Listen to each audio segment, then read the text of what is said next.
ladies and gentlemen. Thank you for coming. It is a very important time in our life and in this year, starting the spring with a federal election. And we were in a very short notice. This is run by Bayview Cummer Neighbourhood Association. My name is Natasha Mansouri. I'm a board member, a couple of other board members, Shalini Seti, our treasurer is over there. As part of our constitution, we have held provincial, mayoral, federal election debates for the community, and we think it's important for people to have an opportunity to meet their candidates in person, ask questions, and have a conversation in person in a sort of informal, formal. What happened? Went off. Did anyone come in? We can hear you. Yeah, but I'm going to see what's wrong. I don't know what's wrong. You can hear me, right? So we'll figure this out. And I think it's a school. And I'm an actual educator. I'm very good at yelling at people, so you better show behave. I just yelled at Maddie telling him he is not allowed to give papers out. And to be clear, we can't have flyers, buttons, anything here, because that's what the school board doesn't want us to do as part of the permit we get. Apologies for the short notice for this, and the reason is that we had a snap election. It takes the school board about 2 weeks to give us permit. So as soon as it was announced, which was sometime end of March, we applied for the permit, and it's just back and forth, this and that, this and that. So we got the approval this Monday. We were hoping that we can postpone it till next week so we can inform more people, but the candidates also have very busy schedules. As you can see, we're also missing one candidate at this time. But nevertheless, I really appreciate you guys putting the time and actually coming here, despite the short notice and despite the fact that we had to put this together very fast and are bound by the rules.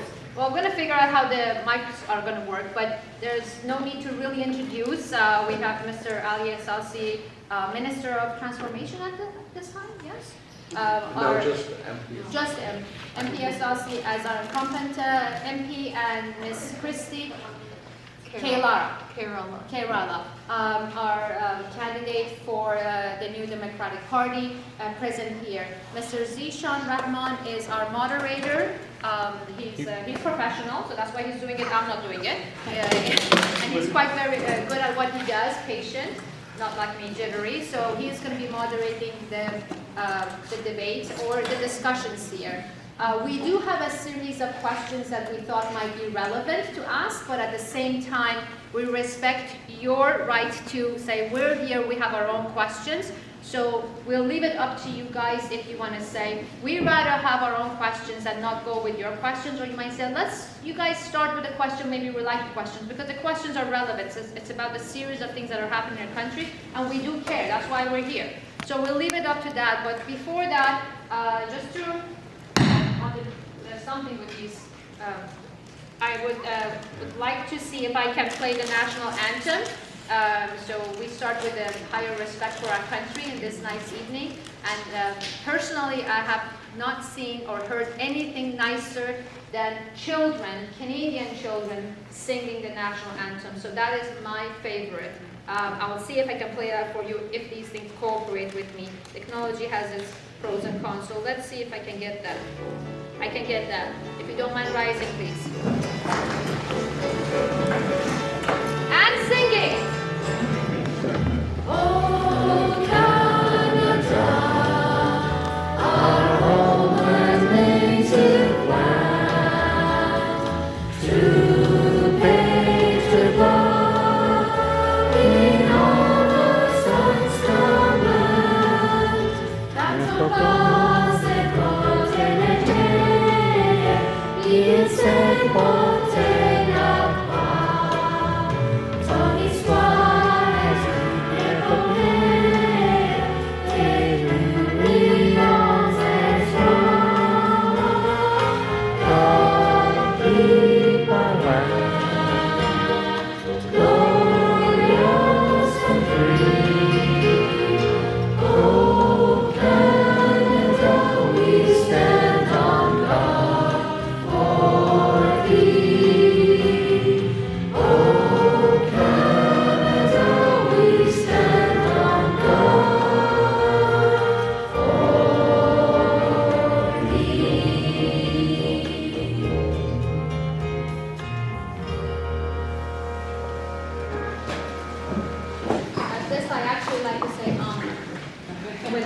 going to.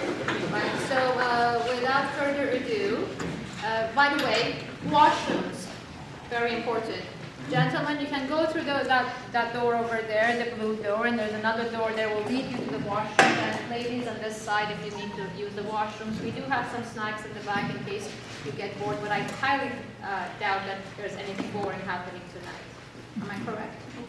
Correct. So without further ado, if Mrs. Zishan, you could kindly go through the rules, and the preference seems to be as much informal as possible, so it's more like a community and people can interact and engage and yeah. Sure. I mean, we are sort of a full house, so that will make this a bit more informal. So good evening, everybody. Thank you very much for being here. My name is Zishan, as Natasha introduced. In terms of moderating to the candidates, I'll give you 3 minutes each to make your opening statements. I do have some topics. I think these topics were also shared with you. Just for everybody's reference, the topics kind of revolve around economy and inflation, housing and population crisis. It talks about foreign affairs, immigration, environment, the tariffs in the U.S., and federal-provincial relations. If you have any questions, please, there are note cards and markers on that table. Write those questions down. You can pass them to me. If you feel that you want to voice your questions, absolutely. We want to give you the opportunity to speak. This is actually your show and your show. I am not part of this constituency, so I gain nothing in this situation. I'm only moderating and facilitating. The concerns and questions that you have, this is a time where you have a very intimate moment with your candidates, and you can ask those questions and try to get your concerns answered. To the candidates, I know you've done this many a time, but this is your chance, and you are the stars of the show. So, address the issues, make your points that you feel that would sway your constituents towards your platform and your party's platform, and go from there. Thank you.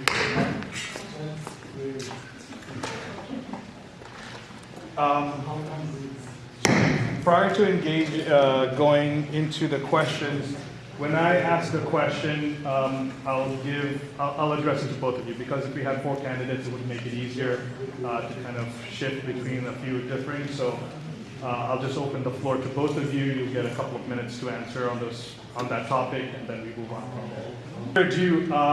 I will start with the candidate from the New Democratic Party, Ms. Christy Kerala. You have 3 minutes to make your opening statement.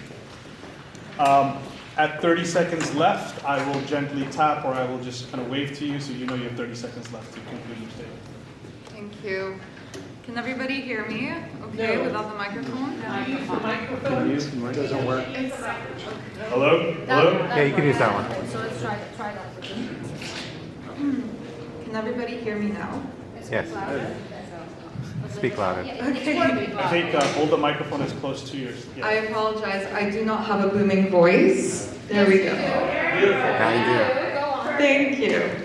Hi, everyone. My name is Christy. I am the federal NDP candidate for Willowdale, and I am absolutely honored to represent Willowdale in this 45th federal general election.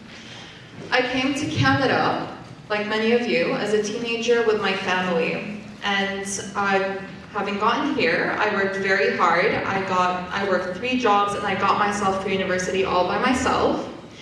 And then once I got out of that, I quickly realized that the reason I came here, because Canada is known to be the land of opportunity, I quickly realized that reality of opportunities was slowly getting further and further away from the reality.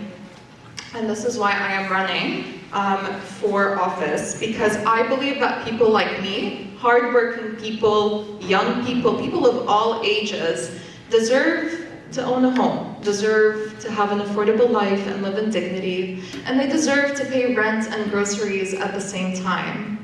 And as it stands, the NDP is the only party at the table that is truly fighting for making life and housing more affordable, to expand healthcare, which includes dental care, and the push for mental health care. And it is also the only party that truly puts people over profits. So this is a very, very important election, as many of you in this crowd, I feel, understand as well. We are currently facing threats to our very sovereignty. And look, I love this country. There is a reason why me and my family chose to come to this country. We chose to come to this country because of how bold and how progressive it is, and because of how it differs from the US, and because it will never be the 51st state. Why? Because Canadian values, we believe that healthcare is a right, not a commodity, because it's important that none of us are in medical debt. Because of how Canada is so forward with its diversity, with its progress, and because even in the past years, how the NDP's pressure at a government level has pushed the government to stay in line with these Canadian values. So what has the NDP accomplished? Dental care for uninsured families. Pharmacare is something that we constantly push for. $10 a day daycare that a lot of parents and families have benefited from. And the NDP was able to accomplish all of that as opposition. And that should be a very important reminder to us all that the NDP, a strong and progressive voice, should remain at the table. And that is why I am running as the only truly progressive voice on the ballot this time in Willowdale. Thank you.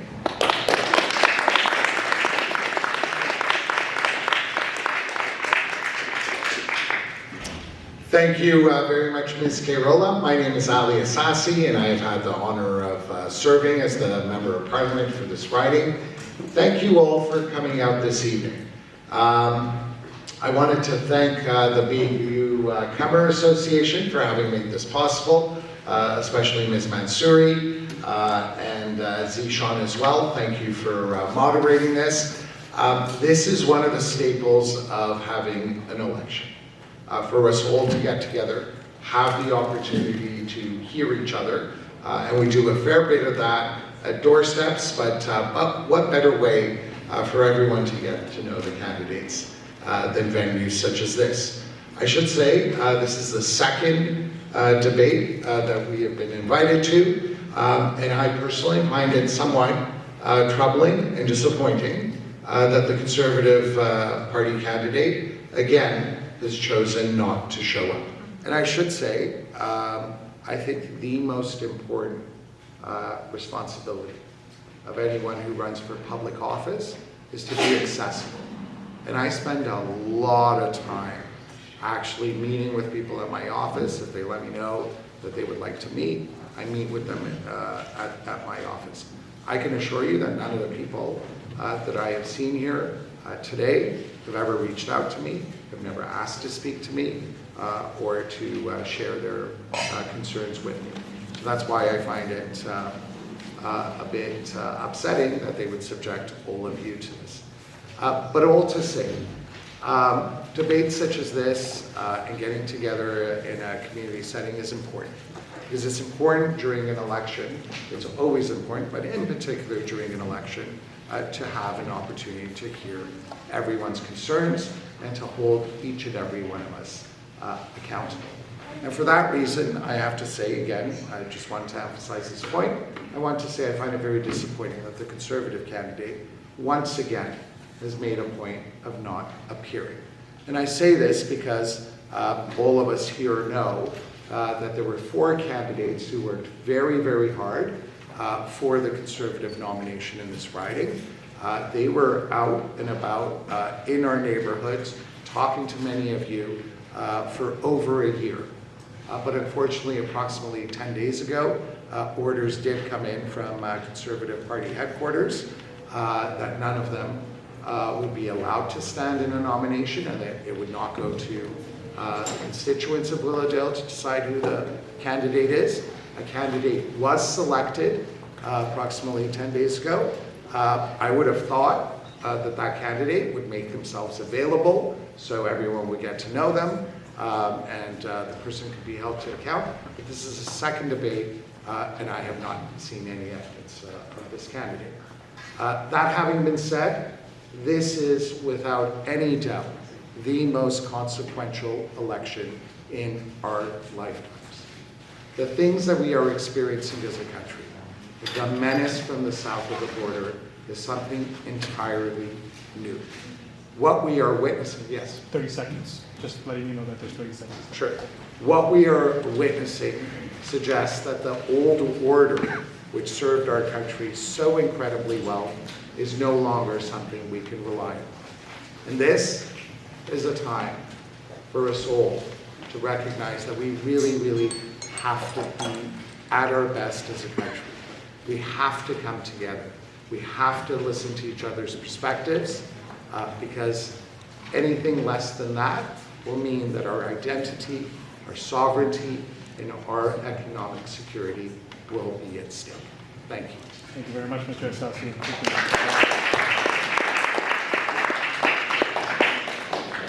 So prior to commencing, Ms. Mansouri had said if you have any questions to engage you in the discussions as well. I would just like to see a show of hands, just generally. If you have any questions and so forth, then I can start with those and then I'll go on to my questions. Audience, before you ask your questions, I'd like you to be succinct and get to the question. This is not a discussion with the candidates. Ask your question, allow them to answer. If you feel you would rather have a discussion, please wait for the debate to be over and then approach the candidates and then you can carry on your discussions.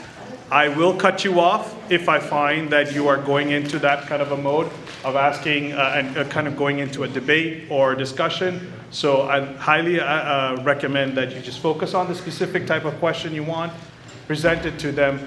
Because we only have two candidates, I'm actually going to allow both candidates to answer the question from a general perspective or if it's directed to one of the candidates, okay? So just to kind of, I'll move out of the way a little bit and then I can facilitate. So again, a show of hands again, who wanted to ask a question?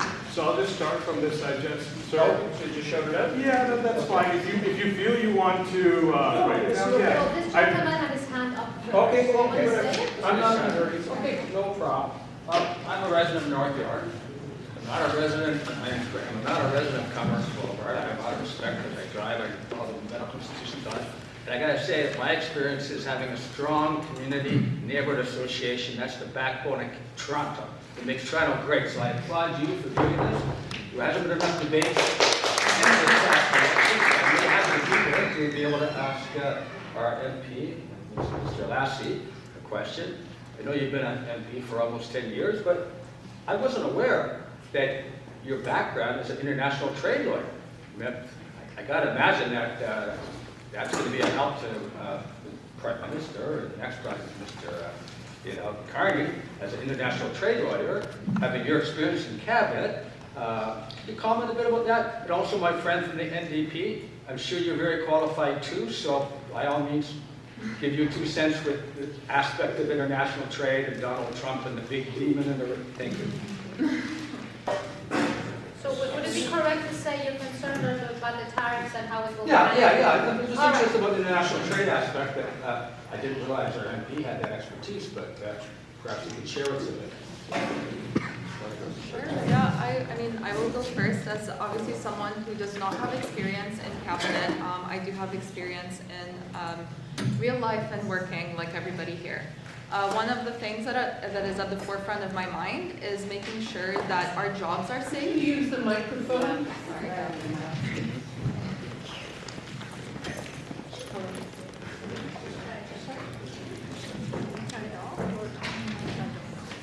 It's on.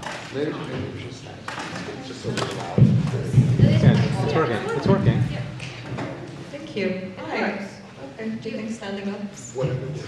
I guess it works when you stand We're up. just improvising here. Our apologies. Why not?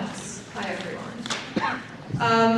Tariffs are definitely at the forefront of everybody's minds. The NDP has made it very clear that the number one thing that we need to focus on is making sure that workers are protected. Right now, we have seen people in Ingersoll in the auto sector losing their jobs, and that is coming at a price to the people in the auto sector. One thing that you cannot do is you cannot protect the industries without protecting the workers.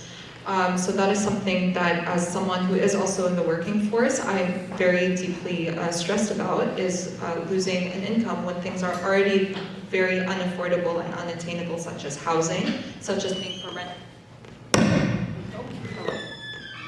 And groceries at the same time.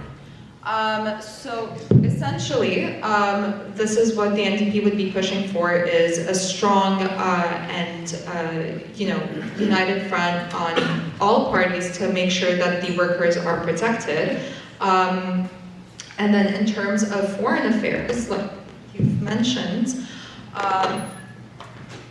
this is very stressful. I think if you just continue without the microphone and if you just project the voice a little so bit. too. Thank you, Ms. Carroll, and I apologize. Doing great, doing great. Thank you. Go ahead. It is also making sure that Canada has strong ties and relations with countries that are not the US, like our friends and our allies in the European Union or in the our Commonwealth nation siblings.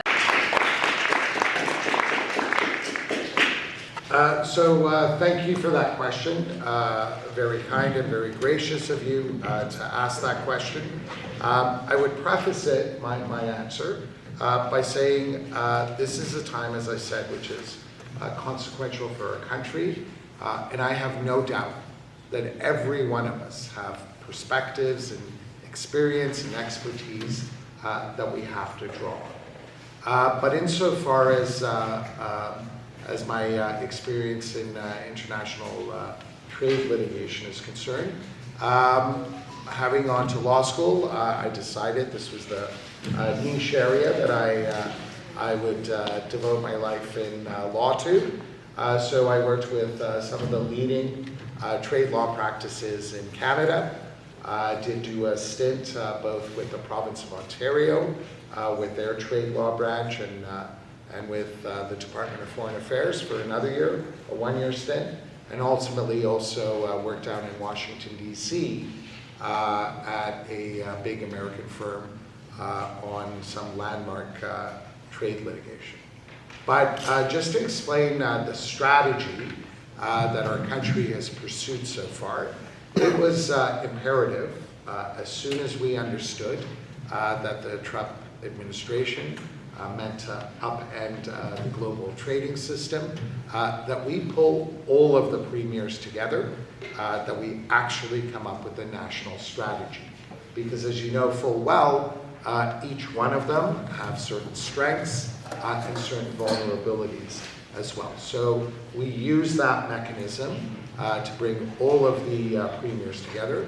In addition to that, we also put a council together where businesses are part of that council, labor organizations are part of that council, anyone who can contribute to that. Because as I said, we recognize full well, we really have to be at our best. So ultimately, what was agreed to, and there was a broad agreement across the board, was that we cannot just allow the US administration to change the rules willy-nilly. It was important that we counter them with tariffs. And of course, not only are we countering them with tariffs, to demonstrate that we do have the resolve to actually stand up to them. Everything they have done so far is illegal, and it contravenes a trade agreement Mr. Trump himself signed. But also, we have been consulting with other countries as well, and trying to come up with a strategy for all of us together. And insofar as the Canadian strategy of imposing taxes is concerned, this is going to upend a lot of business relationships in our country. So those tariffs that are raised due to goods that are coming to the US and are subject to tariffs, all of that money will be used to actually defend our workers and the industries that are being subjected to actions being adopted by Washington. Thank you. Thank you, sir. Thank you, ma'am. Prior to moving on to the next question, I do have a follow-up, so I think I'll segue if the audience allows me. With the tariffs, a general policy tends to be cut taxes or tax relief and so forth. How does your party or you in particular, how do you plan to address these issues if you're elected to government or if you're elected as part of the government? Sorry, could I answer? Yes, sure. So the general usual reaction to tariffs Right. and these type of trade, not embargoes, but restrictions, tend to be to support the local population by tax cuts or tax reliefs. So tax cuts tend to be taking away taxes and so forth. Reliefs are usually by way of refunds and so forth. So how do you, as an individual candidate or in general your party, how do you plan to address those kind of or balance that between those two? Of course, well, like I've mentioned, the most important thing is that our own people are looked after first and foremost, and that means people who are workers in all the industries that are going to be affected by these tariffs. And so, for example, if someone is being threatened by these tariffs in losing their jobs and the industry shutting down, etc., it is very important to make sure that they have the necessary tools, whether it is, tax rebates or any social assistance to ensure that they can get back on their feet and, find jobs. Also, it is very important to make sure that our own economy is strengthened by bringing in these industries and incentivizing industries to come and build in Canada, to make sure that we can also be sort of independent in our own economy without having to rely on the auto sector or any other sector that has some parts being built in the U.S. at the moment. So. Thank you. Mr. Asasi, you will also have the same time, about 2 minutes or so. Absolutely. Thank you for that question. I don't necessarily agree with the premise of your question. In the event another country does actually decide to and opts to subject your goods to illegal tariffs, the way you deal with that is there's tit for tat and there's retaliatory measures that can be taken. So that is exactly what we have done here. I suspect, to the extent that I've been listening to the Conservative Party, they seem to think that the answer to everything is a tax cut, as you indicated, but these are two very, very different things. The solution to everything cannot be a tax cut. And that doesn't mean that a tax cut isn't good. As you know, we are proposing a 1% tax cut across the board for all Canadians. But that isn't really in relation to what the U.S. administration is doing. As I outlined, there's a host of other things that we are doing, both to protect Canadian workers and to protect Canadian businesses. But the tax cut is in response to the affordability crisis that many Canadians are dealing with. Thank you. I will go to the floor again for a question. So yes, first the gentleman and then... Hi, we've spoken before. What a segue, thank you. Under your party's leadership, we've seen inflation get up to almost 18%, 19% since 2021. That's pretty crippling for everyday people like us. Our national debt has hit $1.3 trillion. That's, I don't understand what $1.3 trillion is. But I know that my wife and I, who are taxpayers, are each on the hook for $110,000 just to get us to zero. Violent crimes are up. We don't even need to discuss that one. 45,000 people died of fentanyl overdoses since 2016, and it's affected my family. And it was extremely disappointing to hear your leader say it's not a big deal. It's not a crisis. It is a crisis, and we're doing nothing about it. I'll leave some of this other stuff alone, because I'd like to give Christy a chance to respond to the same thing. I guess the question I have is, we have the same cast of characters in your party right now, so what's going to be different? And as a reminder, the way we got to this is not through Donald Trump. Donald Trump didn't cause all this stuff. The tariffs stuff was all very recent. In addition, if we're going to start blaming Donald Trump about tariffs, then we need to talk about the Chinese ones too, because they were a lot more punitive. So your response to that.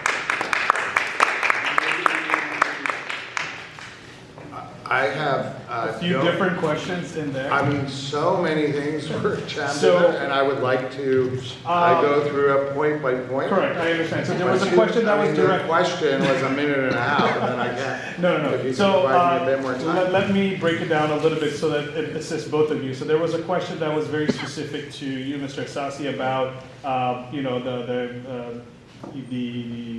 how the party is constructed now compared to how it was previously. So I will allow you to separately answer that question. The other questions of the fentanyl and the tariffs, I think that's very generic to both parties, and I'll open floor for both of you. The to debt answer question, please. the debt question as well. So, Mr. Asasi, I'll first allow you to answer the question that was directed specifically for the Liberal parties. For sure. So, thank you for that question. I'll try to go down the list of things that you managed to throw into that one question. On the question of inflation, no doubt inflation has been very, very difficult on Canadians. But I would also remind my friend that we went through a once-in-a-lifetime crisis, which is COVID. We went through all of the economic complications that arose after COVID. So the reality, unfortunately, is that inflation has been common throughout the Western democracies. So we're not going to keep milking. So all countries, the US and Europe, everyone has been wrestling with the terrible problem of inflation. The second one is you talked about our debt levels. My friend, I have some good news. These have been very, very difficult times. We have tried to have everyone's back, given the challenges that our country has been dealing with. But the debt to GDP ratio is the most important ratio that is used to look at countries comparatively, because other countries, as I pointed out, have had very similar problems to us, even though our interest rates have been coming down a lot faster than other countries, thank goodness. Is our debt to GDP amongst the G7 is the second lowest. So only Germany has a lower debt to GDP ratio, given your concern with that, than Canada. Not per In capita. addition to that, I'm sorry? Not per capita. Per capita, we're Debt to GDP is actually, well, it's not a per capita. per capita, we're measure. the third most indebted country in the world. You're talking about personal debt. I'm talking about government Now, I'm debt. talking about government debt divided by. No, you're, I'll send you my the friend, information. I'll send you're you the- mistaken on this point. Only Germany has a lower debt to GDP ratio than Canada does. So as challenging as it has been, given all our efforts to be there for Canadians, in comparative terms, we are much better off than just about any other one of our peer countries in the G7. The fentanyl measures, that is something we should all be concerned about. Again, this is an issue that America is dealing with, Canada is dealing with, and other countries are as well. As you know, we have announced a number of different measures because we're concerned to be there for Canadians and to deal with this. So over the course of the past 6 months, there were a number of different measures dealing with border measures to ensure that smuggling and things of that nature would not happen. More recently, we've introduced a number of different measures that introduce much more stringent sentencing for anyone who does engage in drug trafficking. And lastly, you said that the reason that Mr. Trump has imposed tariffs on us is because of all of these issues. I categorically disagree with you, my friend. And I would, no, that is what I heard, my friend. No, I categorically disagree with you. If anything, if there was a cause, which this doesn't even excuse it, if there was a reason for Mr. Trump to do what he has done, is because the Conservatives, for 3 years, they have been talking down our country. And I don't think that's a very good strategy. I suspect. Excuse me, did you want me to respond or did you want to interrupt? But you're not answering my question. Okay, so Sorry. ladies and gentlemen, yeah, I'm going to say this again. It allowed them to answer, as I said. If you would like to follow up, you can raise your hand again. We're a small group. I think we can accommodate all the questions. If there's discussions that you would like to have, happily welcome it, but please allow the other people to be able to sorry. ask the questions. Thank you so much, appreciate it. So just another 20 seconds, if I may. Yeah. No, there is no justification for the tariffs that the Trump administration is imposing on Canada. None whatsoever. And I think it's important that we all categorically recognize that. And I think at a time like this, we should never talk down our country, and we should never assume that either we were sending fentanyl to the U.S. or that there is any other justification for what the U.S. Thank you, administration is Mr. doing. Sass. Nothing on China, just making sure. Sir, I understand you have a lot of questions. It's just kind of infuriating when I it doesn't answer. understand a lot of the aspects of your questions may not be answered, and me trying to explain this is taking time away. Just like in Parliament. That you could, sir, again, I understand. I didn't want to take this time away from you asking the questions. So keep your questions brief, succinct. They will be able to answer those questions rather than me having to interrupt and taking away the time from you. Thank you. Questions on the floor? Yeah, I will ask the gentleman back over there. Say something about that? Sorry, oh, sorry, I apologize, sir. Yes, Mr. Too many interruptions that took my mind away. So go ahead. All right. Look, I'm not going to talk about numbers, percentages, everything. All I know is there's a lot of people struggling right now. And like it was mentioned, yes, debt is high. People are struggling to pay their bills. People are struggling to be first-time homeowners. People are struggling to pay groceries and rent at the same time. I say this a lot because a lot of us are feeling this right now. So what I'm trying to say is, on top of all the debt being up, all the prices being up, and yes, we did go through COVID, but it is also important to recognize that while during COVID, a lot of us lost our jobs, and we were going to only be given $1,200 a month. It was actually the NDP that pushed for $2,000 per month for people to be able to survive. But while this was happening also, there was a big oversight on big companies such as Loblaws, price gouging and price fixing, making everything even more and more unaffordable. And our tax dollars, those are investments that we put into this country. We should be able to see a return of our investments back to ourselves, back to our communities, back to our healthcare, that will be able to help address the fentanyl crisis that was asked in that question, if I recall correctly. Back into our schools, back into our housing market, back into our job sector. Yet what we're seeing is our tax dollars continuously lining the pockets of billionaires, continuously neglecting us in the process, and I just don't think it's fair that we're seeing, people who are big business owners like Galen Mustin, for example, owner of Loblaws, getting billions of dollars from the government to subsidize their green fridges, or companies that hide their profits offshore. It is unfair that we are seeing these tax dollars not returned to us, but lining the pockets of billionaires while they make their billions off of our dime. So what I believe is that our tax dollars should be going back into investing our healthcare system, our housing market, our affordability crisis. I'm not going to talk about all the percentages. All I know is that people like myself and regular people are struggling. And this is why I'm presenting myself, and this is why I'm choosing to answer the question this way. Thank you. I will ask the gentleman over there, please go ahead. My question regarding the public safety. The criminal increase a lot of breaking, car stolen happening in this community. As a father of young kids, that's concerning me every single day. So my question is, as lawmakers, what are you going to do in Ottawa to bring the safety back to Willowdale? Thank you. Thank you very much. We'll start with Ms. Carroll. You'll have 2 minutes and 30 seconds. Right now our justice system is crumbling at a provincial level. We are seeing our courts being heavily understaffed. There are no judges. There are not enough judges. There are not enough court personnel, and as a result, we are seeing court cases fall through the cracks. And I'm a resident of Willowdale.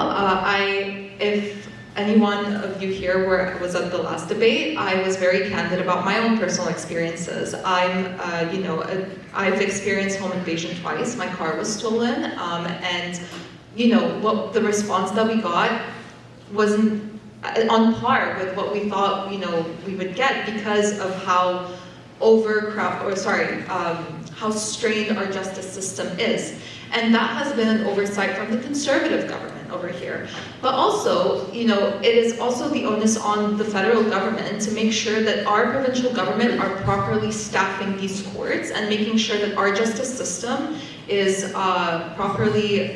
not letting court cases fall through the cracks. Now, once again, like it has been mentioned, the Conservative candidate is not here. You cannot be holding your Conservative candidate to account right now, and you cannot be asking him these questions, which is unfortunate. But right now, the provincial government that is run by the Conservatives is not interested in making real substantial changes in our justice system. All they're doing is rhyming two words, jail, not bail, and thinking that is solution-oriented and science-backed policy, which is not. Instead, they're letting our justice system crumble, and I would like to see a lot more onus on the federal government also to keep the provincial government to account, making sure that our justice system is fully operational, staffed up, and making sure that these court cases do not fall through the cracks. Because that's what we're seeing right now. Thank you.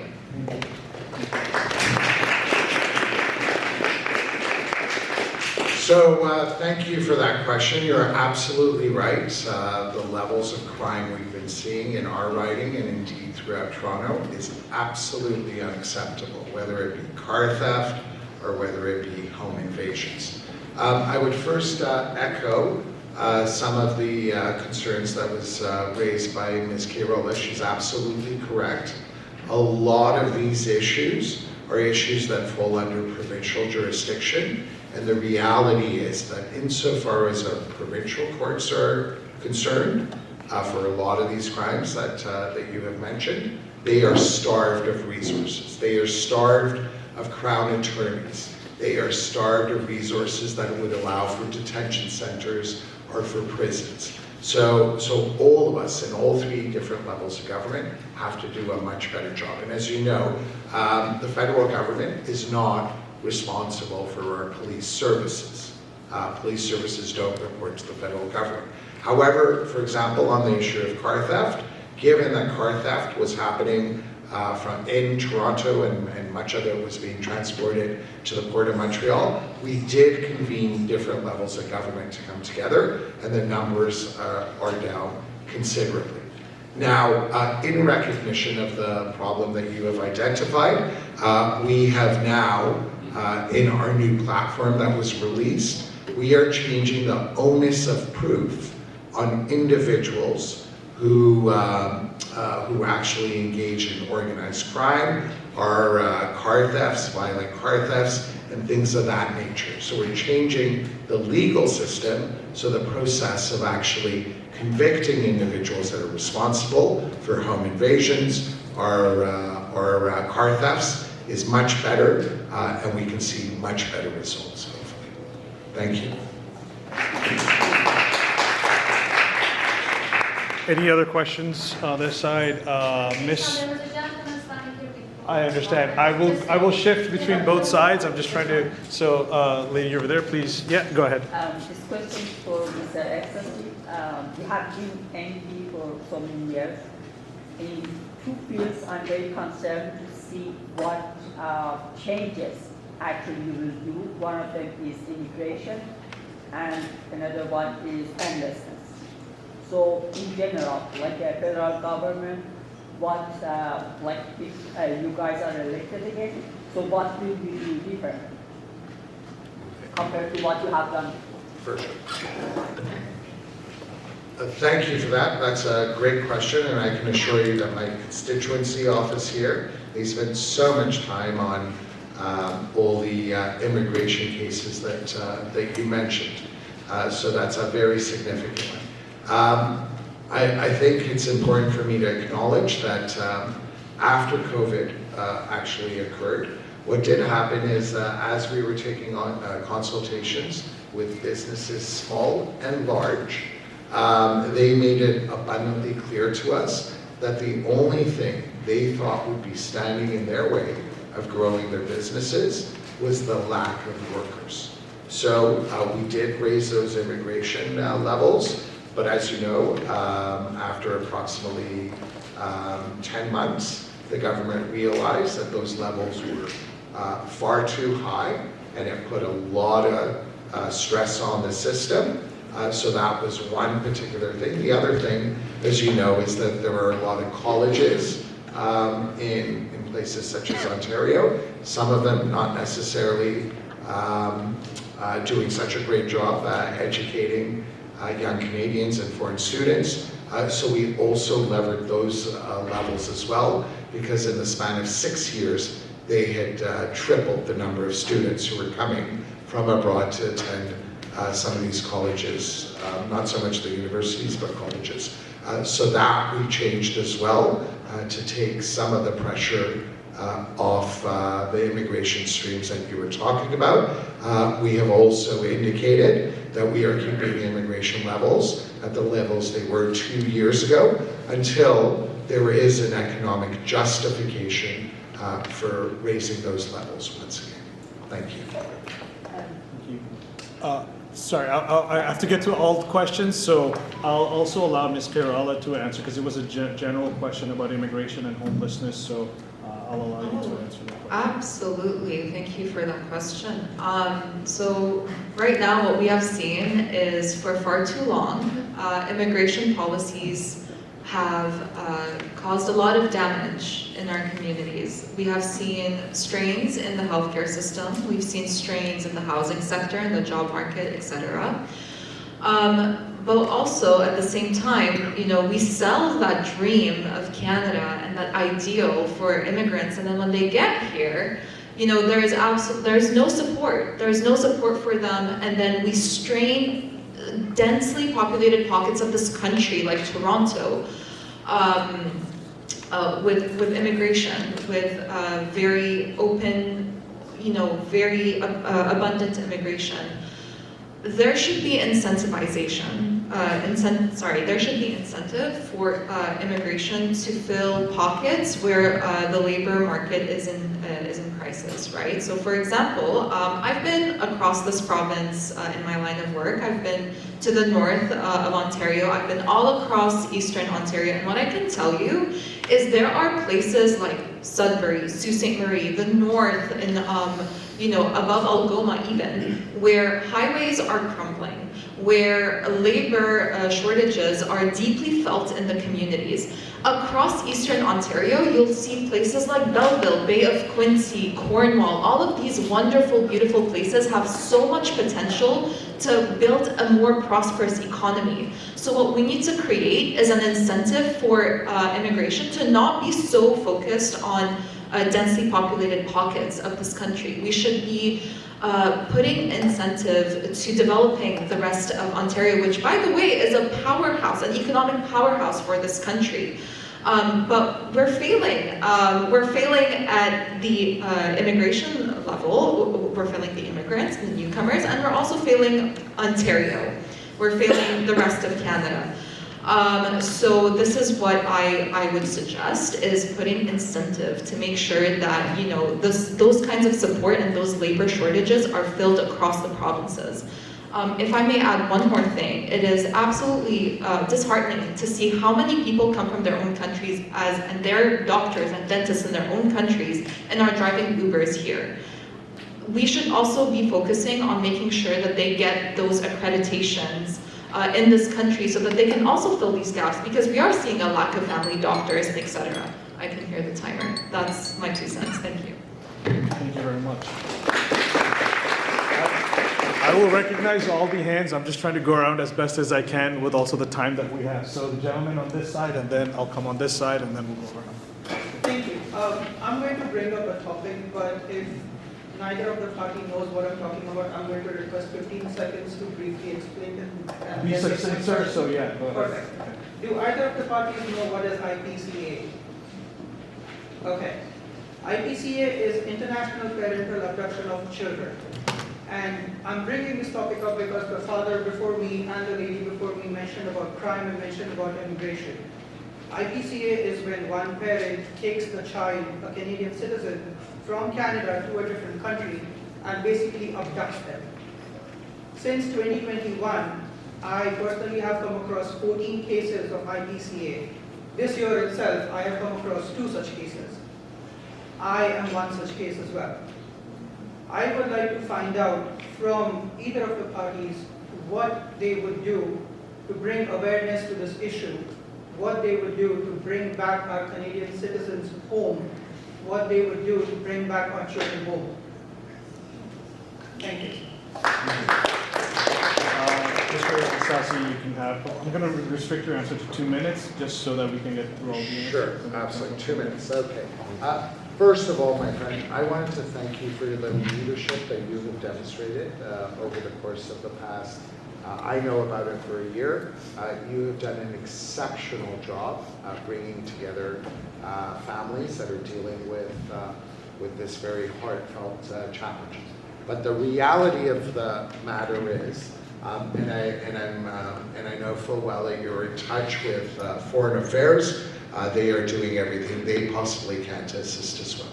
But the complication is that all of these things, when it comes to abducted children, they are subject to.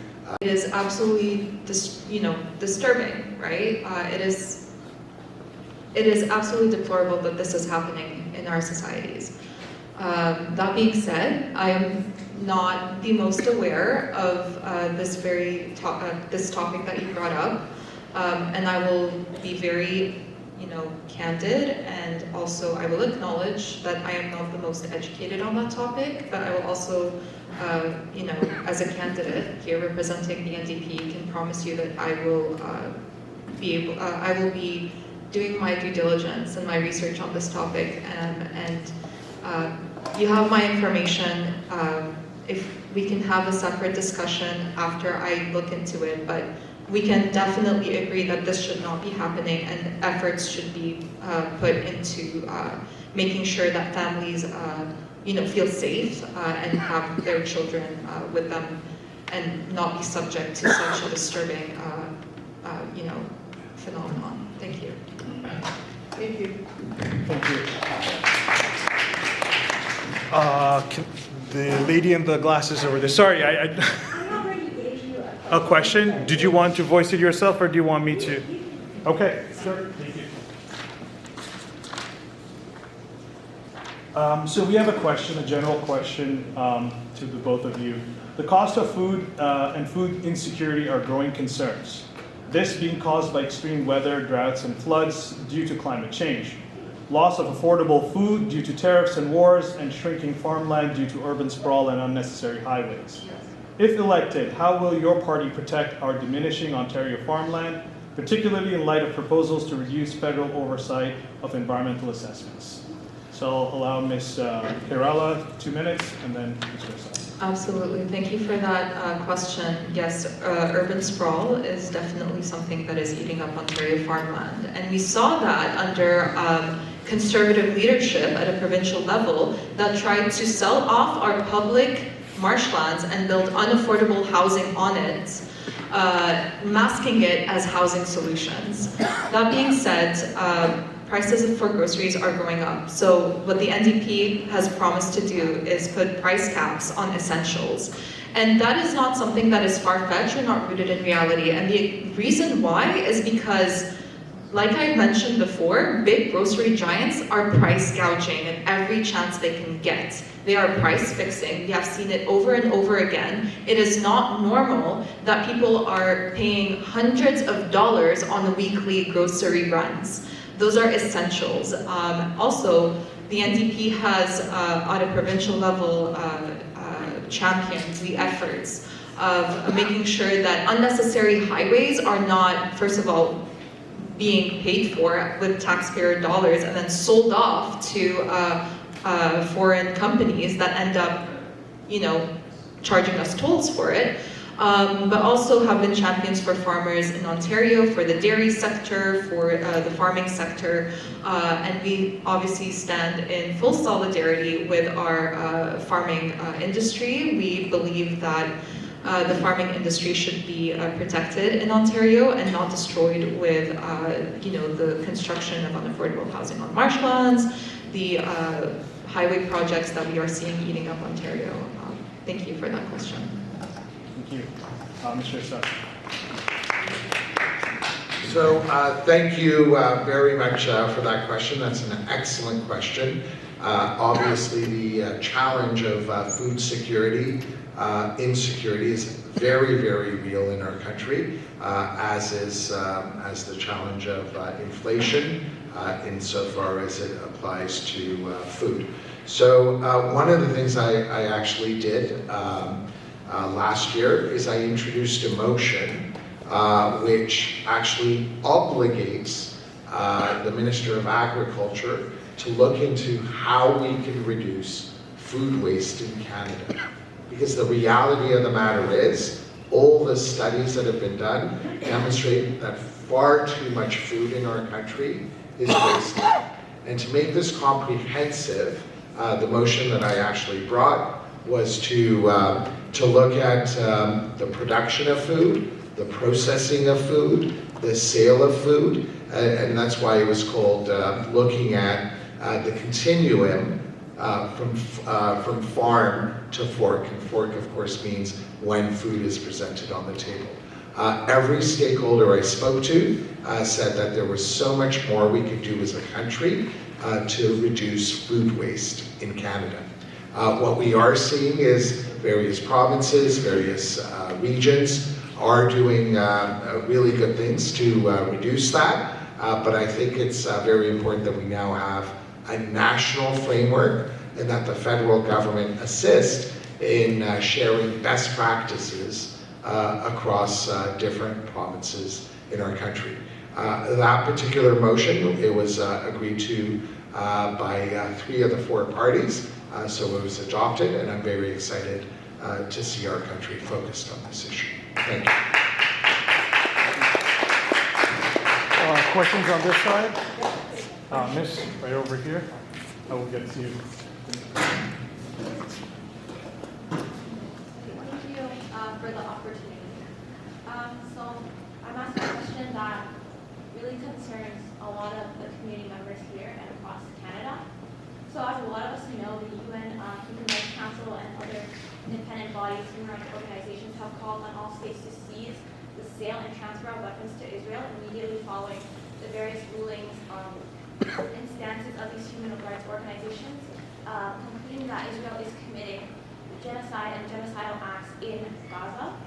So we Canadians recently learned that the government authorized... You're not speaking for me. Sorry, her question, please allow her to ask her question. Thank you. She's asking We respectfully. learned that the government authorized a contract exporting artillery propellants to the Israeli military via the United States.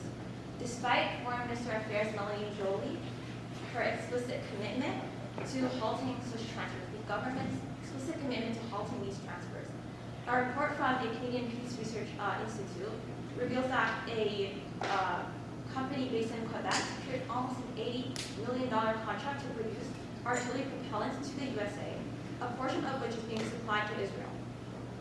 These propellants are a crucial component for launching a specific type of artillery shells, which Israel has extensively used against Palestinians in Gaza, and as we all know, over 60,000 people have been murdered, disregarding the human devastation of infrastructure in Gaza. This is not an isolated incident. Miss, I'm going to ask you to ask the question. I'm just Okay, please, yeah, so, thank you. Canada's armed control policies allow weapons components to be transferred through the USA to Israel without proper oversight and regulation. Despite the government having said we will stop all direct arms transfers to Israel, this doesn't allow the indirect arms transfers through these third-party agents or through imports. So I'm asking you, as an elected official, Mr. Assassi, what actions are you taking to uphold the international and domestic obligations upon us to end our complicity in the genocide by halting all transfers indirect or direct, in all purchases of weapons and components and imports linked to Israel.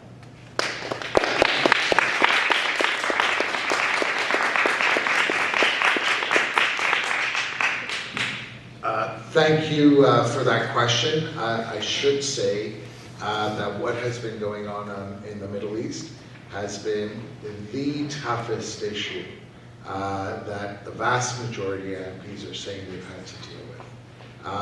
I made myself available to every group that actually wanted to meet with me.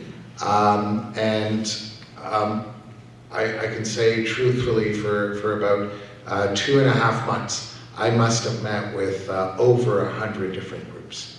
And the pain and the grief on both sides is very, very real. So as a country, as you know, we did actually call for a ceasefire after about several months. So we are beholden to that. We think that only a ceasefire could make a viable two-state solution possible. So that has always been our position, and we continue to do everything within our power to make that a possibility. In addition to that, as I think you pointed out as well, we did actually impose an embargo on the sale of weapons and the transfer of weapons as well. You did refer to an instance where I think there was transshipments through to the U.S. That was not allowed. When we had sent those goods to the U.S., there were legal agreements in place not to allow the transshipment of those goods, but unfortunately that wasn't adhered to, that wasn't honored. But the embargo remains in place, and we are making every effort possible to make sure that we help on a humanitarian basis, and we also make sure that a two-state solution is possible under very difficult circumstances. Thank you. Ms. Carroll, did you have a rebuttal or just a general statement in regards to that? If you don't, then that's fine. We can move on to the questions. Because we have just you two, that's why I'm kind of opening the floor to both. So I will leave it up to you. it's okay. We'll move on. So you want to answer? Yeah, sure. Okay. So go ahead. I would like to start by saying, like I've mentioned before, yes, there is a genocide happening in Gaza, and the NDP has pushed for the Vote Palestine platform, which includes an embargo and making sure that anti-Palestinian racism is addressed, making sure that the statehood of Palestine is also recognized, amongst other things. Sorry, there was another part to the question. About what the government would do in regards to not be complicit to arms trading with third parties and so forth. So the NDP has committed to imposing a two-way embargo. Yes. Thank you. I'll ask the lady over there. Please, yeah, your question. Thank you. Thank you so much. I was going to ask this to all the candidates, including the Conservative candidates. Now that, Ms. Christie, you've stated your pledge to vote Palestine, but this is about vote Palestine. So it's important for me to say this. As an Iranian Canadian who's resided in Willowdale for a chunk of my life, I would like to ask you, Mr. Ersassi, if you are aware of the Vote Palestine platform, which is a nonpartisan campaign pushing for Palestinian rights and freedom during the Canadian federal elections. Close to 200 candidates have taken this pledge so far. If you're not familiar with it, the 5 demands are a full and immediate two-way arms embargo on Israel that includes ending military trade with Israel through the U.S. trade or any other third-party state. So what you just mentioned right now, I just have to tell you, this is an article published by a U of T faculty of law that says UN Disability Rights Committee slams deceptive Canada for continued arms exports to Israel. So it's still happening. It's not, yes, it's still happening. I'm happy to share this with you, okay? It is going to Israel, whether you know it or not, it's being rerouted. Number 2, end Canadian involvement in illegal Israeli settlements. Number 3, address anti-Palestinian racism and protect freedom of expression regarding Palestine. So not maligning us for just going to, an anti-war protest. Number 4, recognize the state of Palestine. Number 5, properly fund relief efforts in Gaza, including UNRWA. And as you know, there's been a siege on Gaza since March 2nd. So they're literally starving. I have the Evil Palestine pledge here. I would like for you to sign it, if you can, because this will be upholding Canadian law, international law, as well as domestic law. So may I pass this to you to sign? I'm not going to sign it here. I can assure you that. I will definitely would like to see it. I forwarded it to your office. So, But again, there were so many questions in yeah. that, so. There's not so many questions. She just wants, so Miss, Oh, okay. it's a question. If, do you have a question for him other than? To please sign this document. If you could just pass it to the person who's by Sure. the wall there. Okay, Thank you. all right. Did you want to make any comments I mean, because there was really no specific question in there, so. Yeah, there was a lot. Sure. I suggest we categorize the questions because we as a nation, we are under a lot of pressures. It's great to bring these things up, they're important, but if there are overlaps, I respectfully ask, let other people ask questions that are also important. I'm not dismissing the importance of these issues at all whatsoever, but it seems like we're repeating something which is just one part, important part, granted, but there are other people who have questions that also are close to their hearts or for their future. So if we could just categorize it, that would be good. It's a request. No, I will let Mr. Moderator to handle whatever you want to do because we have other people. If there was no one else asking, then for by all means go ahead. This isn't democratic at all. You're directing him. I just had a request, madam. I requested if that's possible. If people disagree with me, they can disagree with me. Okay. I did not make an order. And by the way, since I'm running the program, I have a right to say what I have to say. Thank you. I'm running the show. I will look at this side. Anybody have questions on this side? Sir, you had a question? If it's unrelated to things that have been discussed, I'd like you to voice that question. Just want to ask about the increase in violence against the Jewish community, not only in Toronto, but of course across the country. We've seen synagogues being firebombed. We've had shots fired at schools in North York. Businesses in Toronto and again across the country have been vandalized and damaged. How are these issues going to be addressed? Because however they're being addressed right now, it's not working. Thank you, sir. Mr. Isasi, go ahead, and then Ms. Carroll. I'll let you go. No problem. Okay, let me start by saying that anti-Semitism is absolutely unacceptable. I absolutely I do not stand with any sort of hate whatsoever, and that includes anti-Semitism, because any sort of hate in our communities is absolutely regressive. And the NDP is absolutely not in the business of being regressive. That being said, these kinds of measures should be addressed a lot more better in our communities, absolutely. And like I've mentioned before, our justice systems are crumbling. Cases such as hate crimes are falling through the cracks, and that is absolutely unacceptable.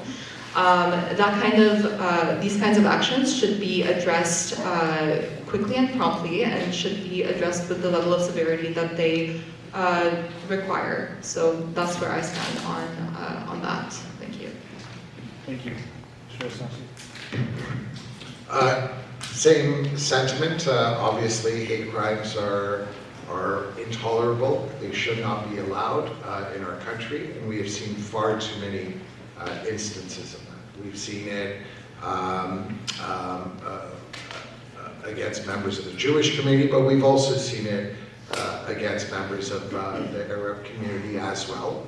I don't know what those numbers are as to who is facing it, but as I said, this is one of those issues that I've seen tear our communities apart.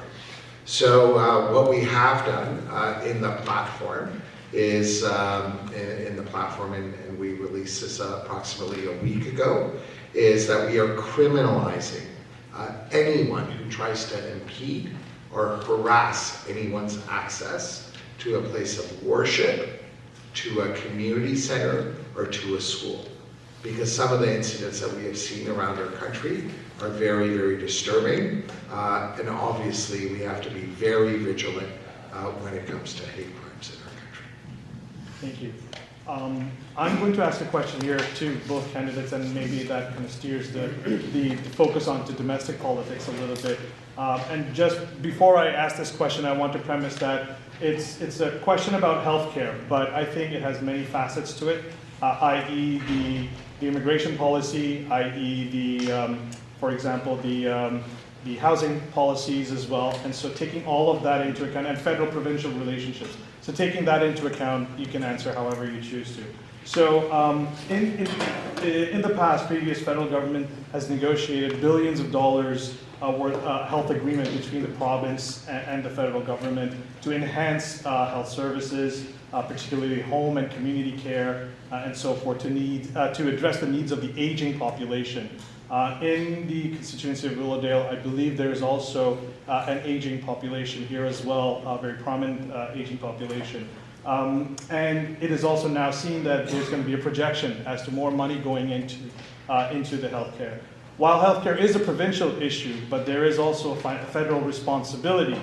And now if you kind of tack on the issues of immigration with the refugees that have come in and Canada's global responsibility with the housing issues that are there, what are the policies of either party? And you as an individual with your constituents or responsible to your constituents, how would you address that issue? So Ms. Kairala, you'll have 2 minutes. I know it's a very loaded question. That's why I kind of wanted to touch a lot of these issues, but at the same time, it's more about the federal-provincial relationship about the healthcare and so forth. So.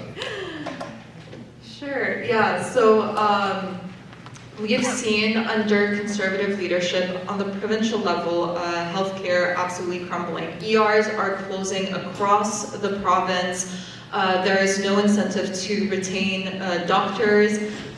2 million people are without a family doctor. And that is not an example of the Canadian healthcare system that we are all promised. That is not an example of how we uphold these Canadian values and not allow people to go into these types of medical debts. Right now we're seeing a shift, a push towards a 2-tier system, which is basically cash for access healthcare. That is not right. Meanwhile, what we could be doing is investing a lot more in our healthcare. Now, it has been said before that there has been issues working in tandem between the federal government and the provincial government, which is why there has been less funding trickling down into the province in order to fund these, our healthcare system. We have been pushing harder for more doctors, for more, nurses, for better wages for nurses. We've been pushing for more ERs and more healthcare facilities. Long-term care also very important, and senior care also extremely important. Like you mentioned, there is an aging population in Willowdale. So essentially, what this is basically a reflection of how there should be a lot more cooperation between the 2 levels of government and all levels of government really, and ensuring there should be measures ensuring that the money is going back into our healthcare rather than that push towards a 2-tier healthcare system. Yes, that's my 2 cents. Thank you. Mr. Assassi. So as you know, the federal government is responsible for sending health transfers to each of the provinces. What I can assure you of is that those healthcare transfers have been going up every single year, much more than the rate of inflation or what have you. But once those health transfers actually are sent to each of the provinces, it is the provinces that actually get to decide how they're going to spend that money and how they're going to administer it. And the reality of the matter is, as you have pointed out, is that far too many people in the City of Toronto, and indeed across our province, are saying that healthcare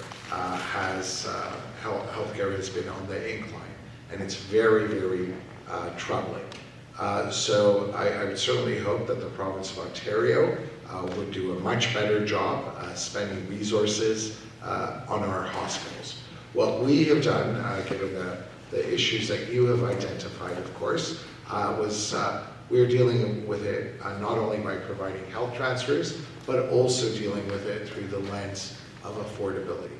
And that's precisely why we came up with the dental care program, the pharmacare program, which is also in place, in addition to, for example,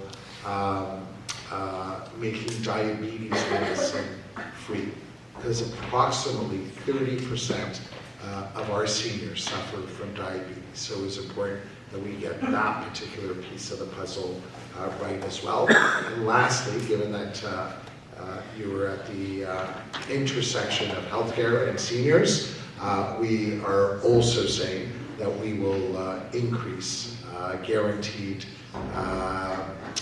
security income for seniors by 5% to assist. Thank you. Questions on this side? Miss, over there at the back, please go ahead. I think we have a lot of very good questions at the federal level, but I'm actually lived in Willowdale for 20 years. So my question is more related to the local residents' benefit and, issues. So I think I live here, because I lived here 20 years. So 20 years ago, I feel that whatever I pay for groceries would be cheaper than someone who lives in a countryside, because we have better traffic, like more shop. There's a lot of options here. So I'm usually pay less price for food, and then I could probably go to different store, and then there's a variety of things for me to choose from. But after 20 years, I found that living in Willowdale is super expensive because it's overdeveloped, it's super crowded, but yes, the city is still looking to build more high-rise building and young and shelter level. So recently there's development saying that there will be a consultation for public to give feedback on whether the city should go for high-rise and young and shelter. So I went to that consultation, and then I talked to the developer, and then the people tell me is that the whole city has an option to provide feedback.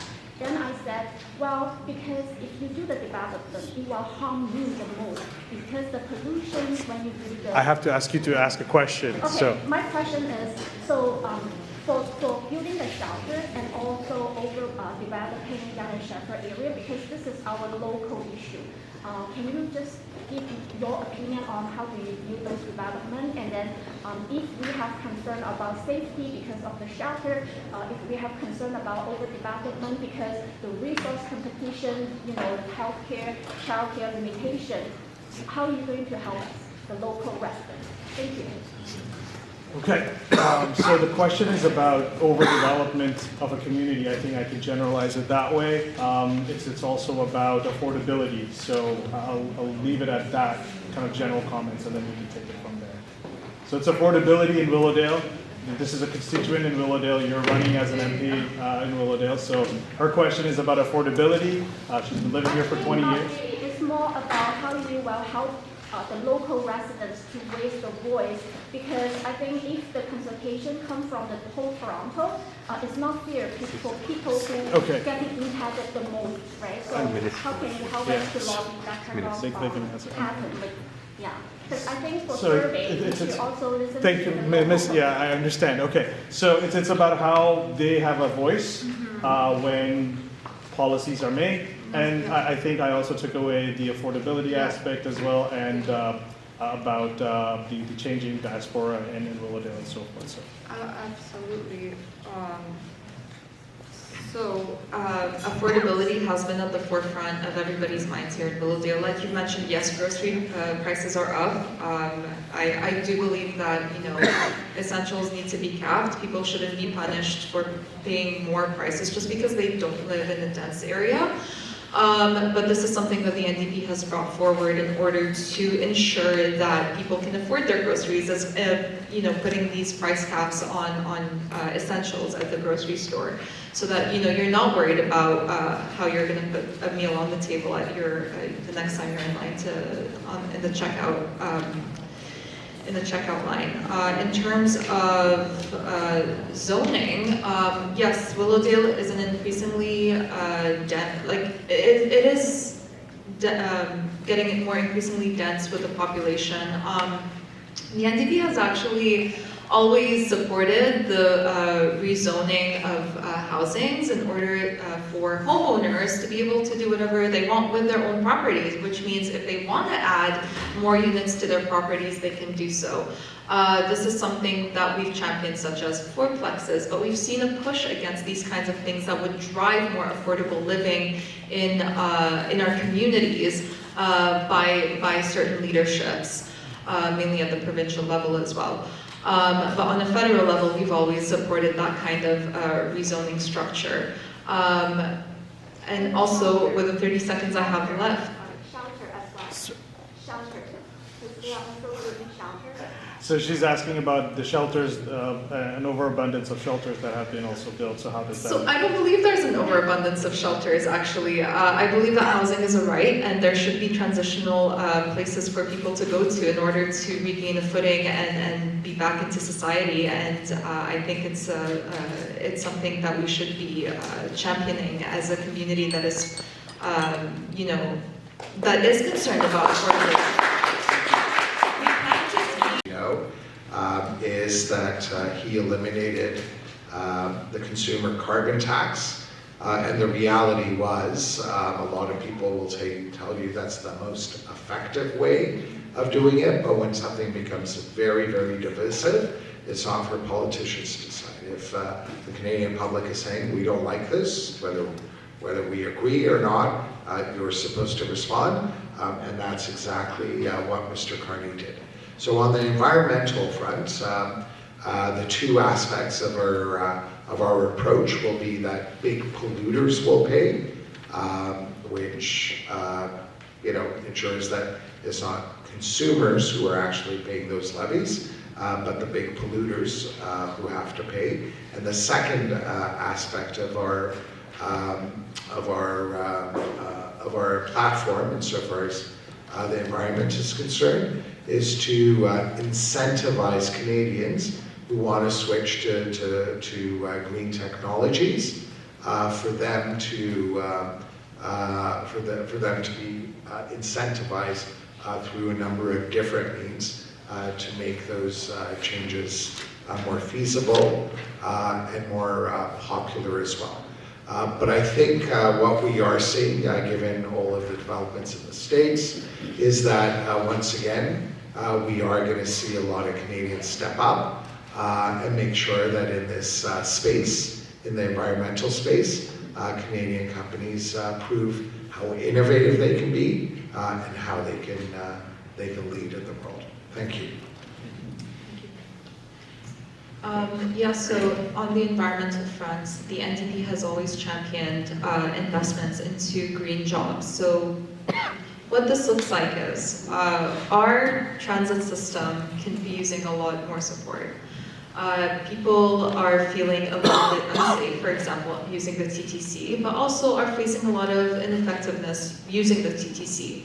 The NDP has always championed more investment into green jobs. Green jobs mean investing in TTC operators and investing in, solar panel farming, etc., in order to pave the way for more sustainable practices in the energy sector and in the environment sector.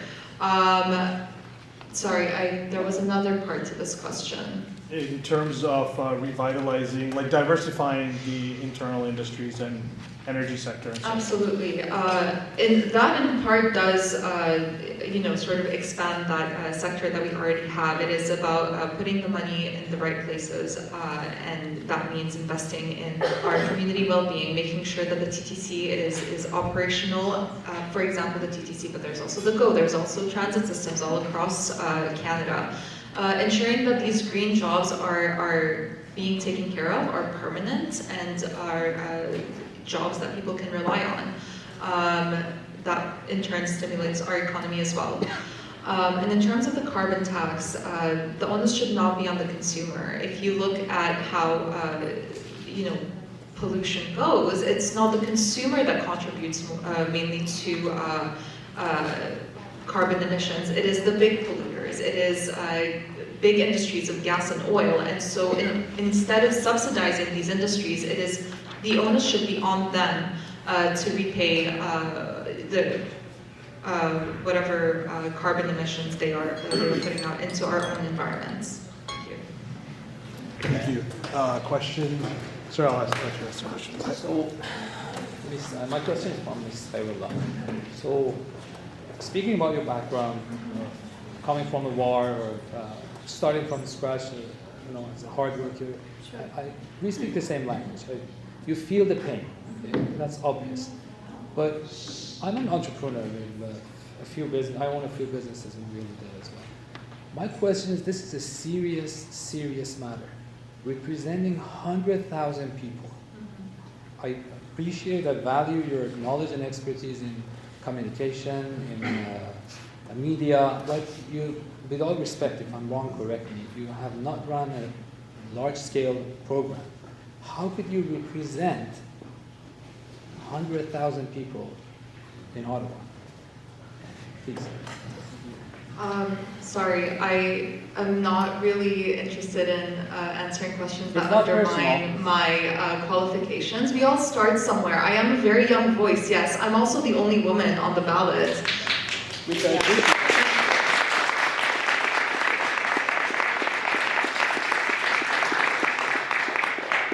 And yes, I do have whatever experience I have coming out of university.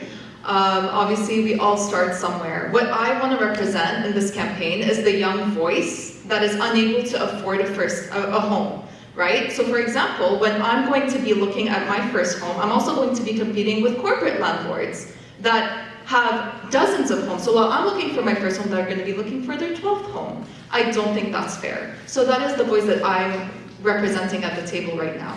The voice that wants to fight for a better future, for a more affordable future for people like me. So I feel a lot of people here are also struggling with the affordability crisis. What's the solution? The solution to housing, I feel like that's a separate question now. Yeah, so Thank you. I would just restrict your answer to what was asked initially. For sure. So undermining people's qualifications when they are brave enough to put their names forward and represent something that they believe in politics is not Canadian values, and it is not something that I will be entertaining further. Thank you.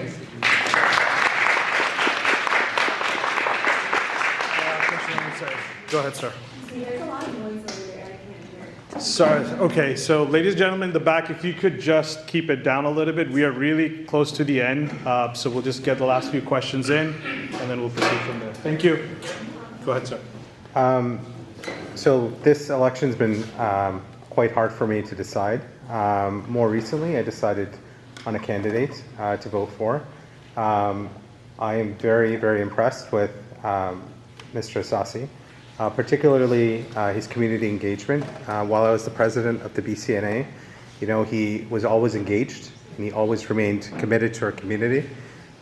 He was always a listener. He always signed our forms when we needed it. My question, I thank you for your healthcare commitments, your childcare commitments, and my question is related to trade. Particularly, right now I'm a PhD student studying trade and procurement. Particularly, I was more concerned recently about the WTO's defunding by the United States. They're defunding of the WHO as well, and they're defunding all of their multilateral institutions. So, as a Canadian, we've been very committed to multilateral organizations. We've all committed to good public tracking of health diseases and whatnot. We've been committed to the World Trade Order. So, how would we, if the United States retracts, how would we show a leadership role? And this is for both candidates. How would we show that leadership role to reinforce that, if that is our intention? if I can filter that question a little bit for you. So Canada is party to many international agreements and so forth. And recently we're noticing from the United States and many of, not many of our allies, but particularly our largest ally, that they're retracting themselves from these agreements. So question one is, how does Canada take on that leadership gap, or how does Canada fill in this leadership gap? And what does it mean for Canada when a large ally, such a large trading partner, decides to skirt international obligations?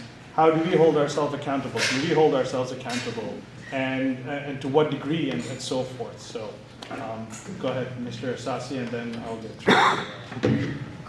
Thank you very, very much for that question. That really is at the core of what we are faced as a country. What we have seen over the course of the past several months is absolutely unprecedented. But we should make no mistake. I think given the attitude of the United States, and they've been against the WTO, the first Trump administration was also dead set against the WTO as well. So what we are seeing is an upending of the rules-based international order.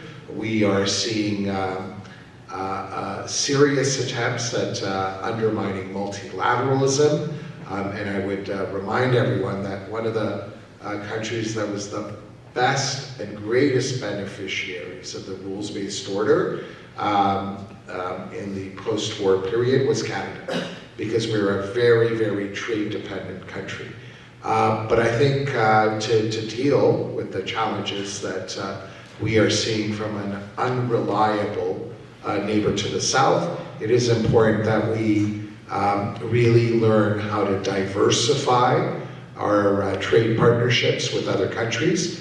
We've done a good job signing trade agreements with other countries, but that hasn't necessarily led to Canadian businesses really knowing how to leverage those agreements. We're the only country in the G7 that has a free trade agreement with every other member of the G7. So I think much more has to be done to make sure that we steer clear of our over-reliance on the US market and take these threats very, very seriously because this would appear to be with us for quite some time. The system in and of itself is crumbling. Thank you. Very important question. So yeah, Canada has been reliant on the US, but it is also important to note that the US has also been very reliant on Canada. We provide most of their dairy because we have a prosperous dairy industry in Canada. So the tariffs that were put on Canada were also felt by our US counterparts. The way we show leadership is to ensure that our relationships with our other nations, with our other friends across the ocean, or the Commonwealth nations as well, those relationships are strengthened because these trade relationships are going to be very important to us and have been very important to us. What's also very important is ensuring that now those tariffs that are being felt in the US, a lot of business owners are going to seek coming into Canada in order to relieve themselves from those tariffs that have probably, they've seen decreases in their profits. What is very important is that we also ensure that we have measures in place to single out companies that are here to exploit Canada's economy in these times, as we've seen with Tesla, for example. So those are the ways that we show leadership, ensuring that our nation that has a lot of prosperous industries to offer to the rest of the world continues to be at the forefront of the international market. And that means our auto industry, our auto sector, ensuring that we have proper measures in place in Canada to create these economic conditions to not be reliant on the US. Like it was said, also strengthening our relationships with other countries so that our trade can extend to other countries that will likely be friends to us rather than impose volatile threats and policies. Thank you. Thank you very much. Miss, you had a question? Yes, thank you. So my question is specifically about the Liberal initiated and funded study in 2024 regarding the potential unrealized tax annually on home ownership. So yes, not having a home is a huge problem. Those of us who we own our homes, potentially paid off our homes, there is a Liberal initiative to tax us annually on the unrealized change in the value of our homes. I am not interested in the capital gains mess that's happened, so please don't refer to that. Unrealized taxes on homeowners annually funded by the Liberal government to determine the viability of this. Could you state your stance on it? And if you are opposed to it, do you commit to standing in your office, in Parliament, wherever you stand, to say you stand against this? Because we have suffered enough through inflation, through our healthcare crisis, and now, thank God, we've paid off our homes, and the Liberal government now wants to tax us on the growth in that, even if we don't sell it, to be clear. They will tax us on the change in value of our homes. Thank you, Miss. Thank you. Mr. I hope Sass? you're familiar with that study because it's been in the news, and it's potentially the second one that's been funded by the Liberal governors in the last few years. It is a question to you, so sorry. For sure. I appreciate full well that homes are sacred for all Canadians. It's a very important part of their economic security. I do not know of this study that you refer to. Well, a study, I'm sorry, but a study cannot be the basis of a decision. I have never heard of. It's the first step. I'm sorry, but a study is not how a government actually suggests how they're going to do something. I have never heard of this concern that you have identified in Ottawa or here. This is the first time this has come to my attention. And I don't know why you think a study is the basis for what governments are going to do in the future. That generally is not. How else do they come about? Studies are studies. There are academics, and academics generally have. So that it's a waste of our taxpayers' money if it's not the basis of anything. I'm sorry, I'm not here to argue. I'm just telling you the facts. I've never heard of this issue. Well, it's a fact that it's in a study, but I don't know that governments necessarily go and look at every study and decide their approach to various issues based on studies. We do live, excuse me, this is you and the gentleman standing beside you. You asked me to answer a question and then you keep interrupting the question that I'm answering. I have never heard of this. I will take the study that you have identified, but I have seen scaremongering done in the past as well. You will recall that last election, there were flyers going out saying that the Liberals are going to start taxing everyone's homes, and that was completely unfounded. And I suspect that in this particular case, your concerns are hopefully unfounded as well. Thank you, Mr. Sass. We are. Oh, I'd like to hear the other candidate's position on whether she's read the study and her party's position on taxing homeowners on unrealized gains. I will allow a very quick answer. Yeah, there you go. Go ahead, please. I'm not aware of the study, but the NDP has committed to less loans. They've committed to lower loans, lower interest loans for first-time home owners. And then, in that case, I am not aware of that policy in general. Sorry. Thank you. Thank you, ladies and gentlemen. We are beyond the time that we have been given to be in this gymnasium. So before I conclude, I will take one last question. This lady over here, City Council member. Sorry, I do not know. I apologize. I'm so sorry. So we will take this last question. Lily Chang. Yeah, sorry, Lily Chang? Yeah. There you go. Sorry, Councilwoman Lily Chang. Before I take that question, I will say this. You know your candidates' offices. You should be able to reach out to your candidates. I hope the candidates will reciprocate when you ask the questions. I know I didn't get to a lot of hands. We were rudely interrupted a few times before. I apologize for that on behalf of myself and BCNA. However, whatever questions you have, if you haven't had the chance to have them answered, please approach the candidates. I'm sure they will take the time to discuss that with you. Be respectful. We are all human beings at the end of the day, and we're trying to do a job. And so, Ms. Chang, the last question goes to you. Thank you so much. So over the years, cities have had to take on more and more complex responsibilities, from building affordable housing, supporting refugee claimants, and taking care of mental health and addiction, homelessness.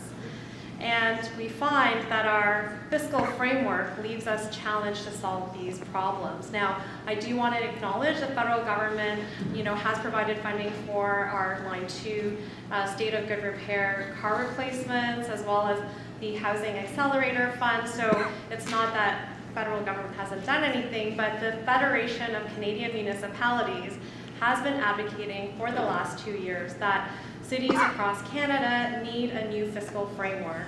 And cities like Madrid, New York, Chicago, Tokyo, they all are able to operate on revenue tools beyond just the property tax. And so Toronto finds itself increasingly constrained because of the many complex responsibilities. While we contribute 20% to the GDP of the country, yet only 9 cents of every tax dollar that Torontonians pay actually comes back to our city. So it's a heavy load, and this is advocacy across the nation. So while Toronto does have a significant complexity, but even smaller cities are constrained and having to solve very big problems. So my question is, would you support helping Toronto get another revenue tool similar to other countries around the world? It could be a percentage of federal sales tax. And an example, is when Taylor Swift came to Toronto, or when FIFA is coming to Toronto, we're going to be generating millions and billions of dollars that will help our country, will help our province. And yet, the very infrastructure that will allow us to generate that revenue will not directly benefit except for a tiny hotel accommodation tax. So we just want some revenue to help us be the excellent city that we are, but have potential to be even a better city with the right revenue tools. So that is my question. Would you support that and help us advocate for a new fiscal framework? Thank you, Ms. Thank Chang. you. Thank you.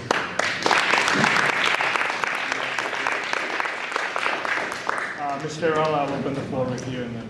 Yeah, thank you so much for that question, and may I say also congratulations on that Taylor Swift win, because that was a great initiative. And I also want to mention how municipalities across Ontario and across Canada do a lot. And unfortunately, what we've seen on the provincial level is a lot of offloading onto municipalities for things just like housing and supporting their growing populations. And I understand that under Conservative leadership, this type of offloading has also removed the onus on them to also build housing and truly affordable housing. So yes, I absolutely agree that there should be a lot better leeways for federal engagement with municipalities across Toronto, across Ontario, across Canada as a whole, when governments do not have the best interests of their populations at the forefront of their mission, such as building housing, investing in our healthcare, etc. Because a lot of the time, the onus is put on the municipalities to do so, and it is not fair to overload them with all of these, to burden them with all of these responsibilities when they should also be taken care of at a provincial level. And so I do believe, yes, that there should be a better leeway and a better pathway for these kinds of funding to get to the municipalities if other levels of governments are not working in tandem with the federal government or the municipalities for that matter. Thank you.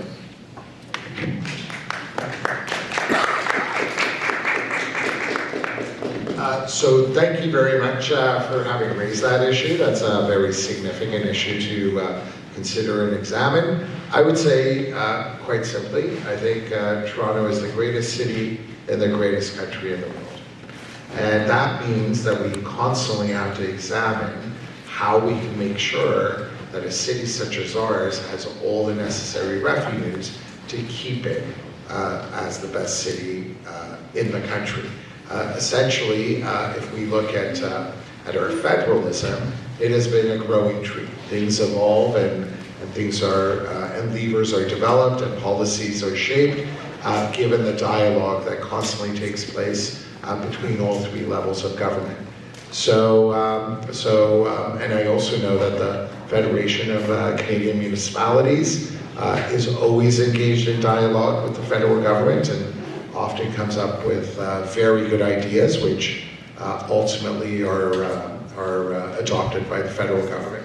So I'm pretty sure this will be an ongoing dialogue, and we will come to a compromise that works for the City of Toronto and works for the federal government as well. But thank you for doing an excellent job.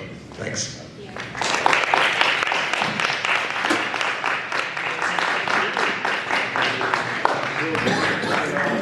Before everybody leaves, I just wanted to reiterate, thank you so much everybody for coming out. I really appreciate, and I'm sure the BCNA appreciates you coming out.